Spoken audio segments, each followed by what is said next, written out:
Hello friends.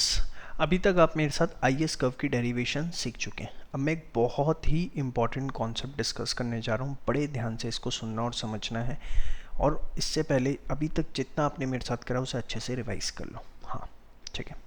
चलिए, अब बड़े ध्यान से देखिए। हम बात करने जा रहे हैं slope and shift in I S curve की।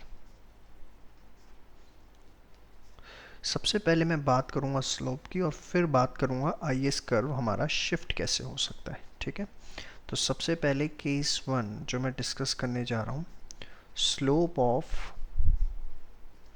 I S curve. अच्छा, एक बात बताओ, आई एस कर्व की डेफिनेशन आपको याद है क्या थी? बताओ। Relationship between interest rate and real GDP such that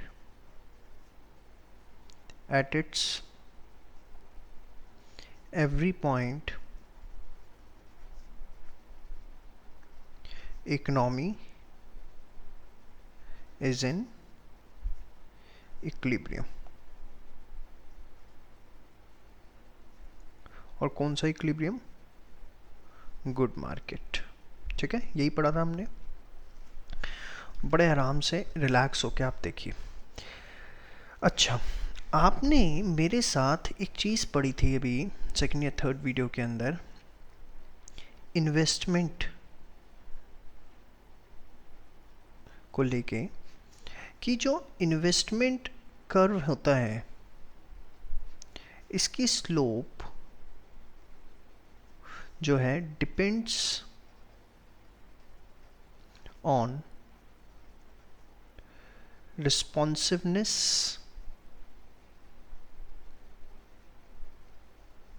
with interest rate. अगर बहुत ज़्यादा रिस्पॉन्सिव है तो इट विल बी फ्लैटर, और कम है तो इट विल बी स्टीपर। ये बातें सारी मैंने आपको याद दिलाई हैं अभी जानबूझ के। अब ज़रा समझना इस चीज़ को, मैं आपको क्या समझाना चाहता हूँ।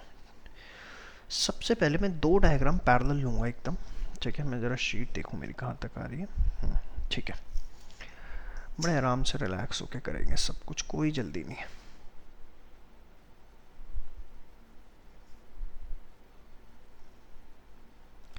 एक ऊपर नीचे आप इस तरीके से फटाफट डायग्राम बनाइए। आइस कर्व भी बनाएंगे एक बार हम दोबारा से। y x y x। अब दिख रहा है आपको? भाई ठीक हो जा थोड़ा सा, क्यों बच्चों को नाराज कर रहा है। यहाँ मैंने लिखा real GDP, GDP real, real लिख लेना अपने आप। डिज़ायर्ड एक्सपेंडिचर, हाँ या ना। और यहाँ मैंने लिखा इंटरेस्ट रेट। ठीक है, नाउ अब हमने क्या किया था बताओ। एक हमने 45 डिग्री लाइन बनाई, रफ एस्टिमेट पे, और this is your aggregate expenditure. ठीक है, इस एग्रीगेट एक्सपेंडिचर से हम एक स्ट्रेट लाइन लिया है। ठीक है, this is real GDP Y Y. ठीक है, अब सपोज रेट ऑफ इंटरेस्ट था यहाँ पर हमारा आर, जो रेट ऑफ इंटरेस्ट था दैट इज आर। अब सपोज रेट ऑफ इंटरेस्ट में चेंज आया और वो कम हुआ। ठीक है, अगर इन्वेस्टमेंट रेट ऑफ इंटरेस्ट से, ये मैं केस वन ले रहा हूँ,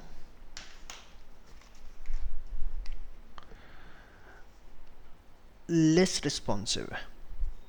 केस कौन सा है ये?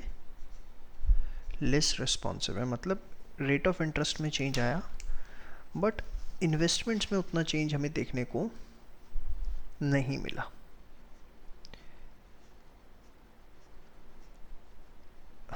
और ए जो है हमारा वो ये आया AE1।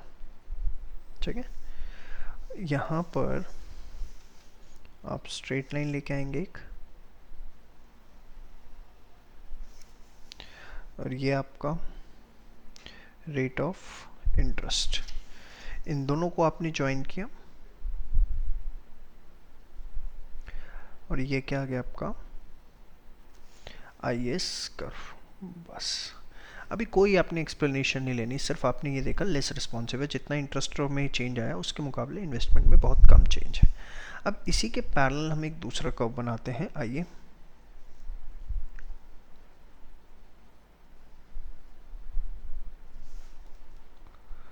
Y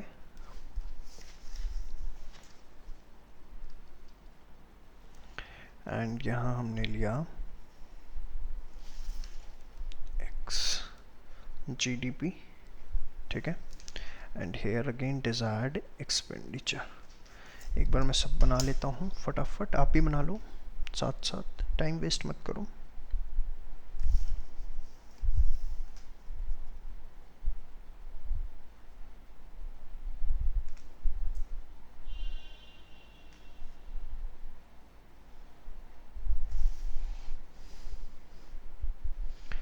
X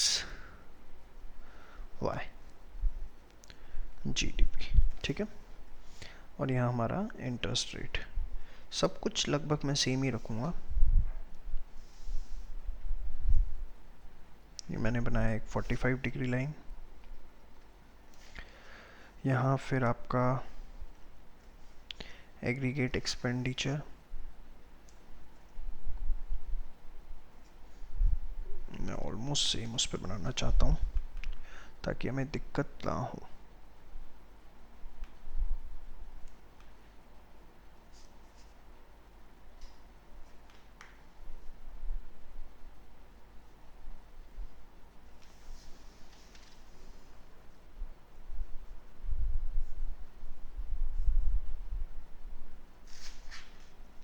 aggregate expenditure हमें बनाना है,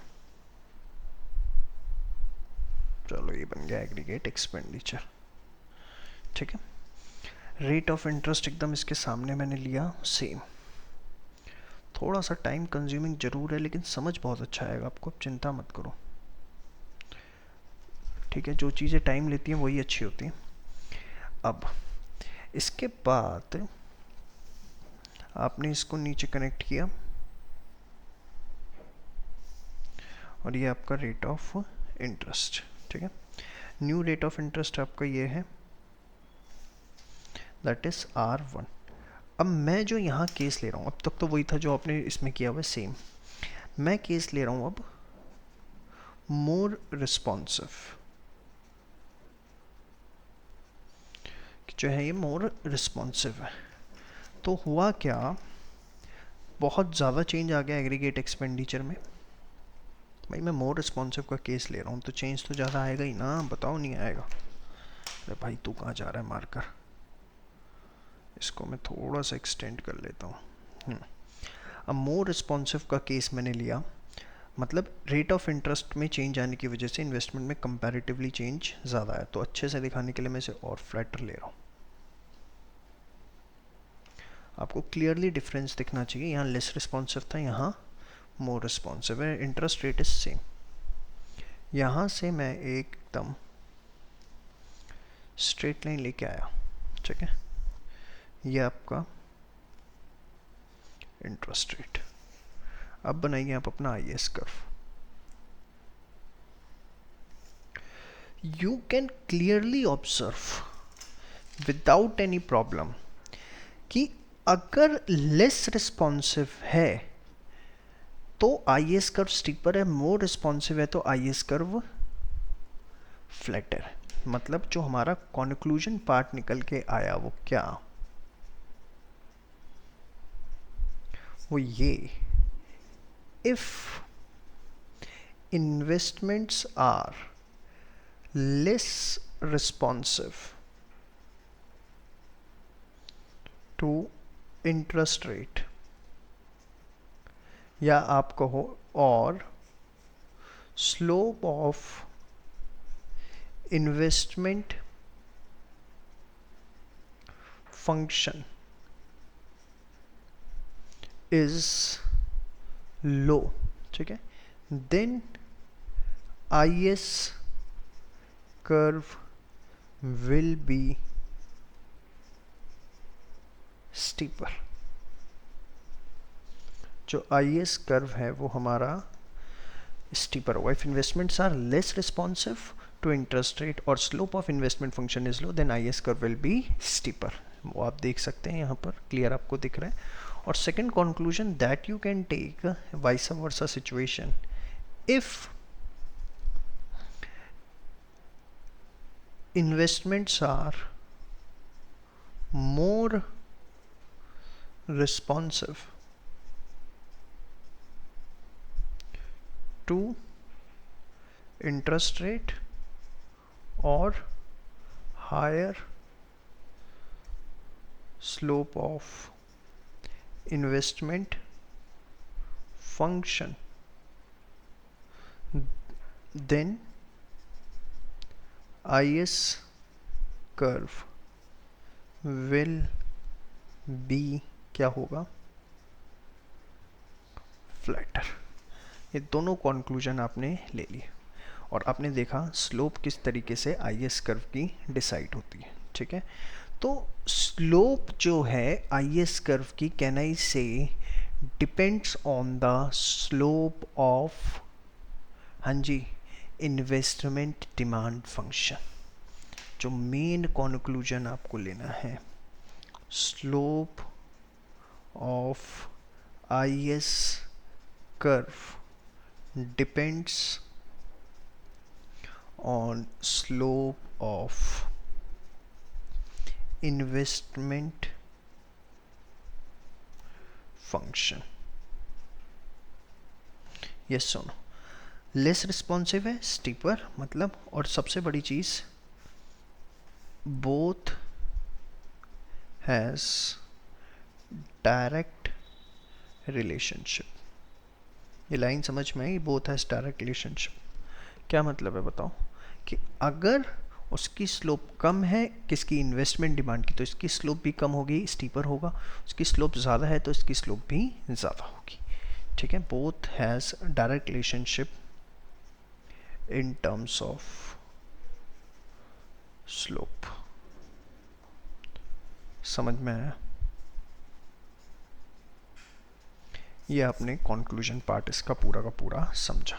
फटाफट से एक बार नोट डाउन करिए, ठीक है। ये यहाँ पर आप दोनों डायग्राम, फर्स्ट कंक्लूजन, ये आपका सेकंड कंक्लूजन और ये आपका थर्ड कंक्लूजन। इसमें किसी भी तरीके की कोई डाउट आपको नहीं होना चाहिए। In the next video I will discuss about the next part, that is the shift in IS curve. Thank you.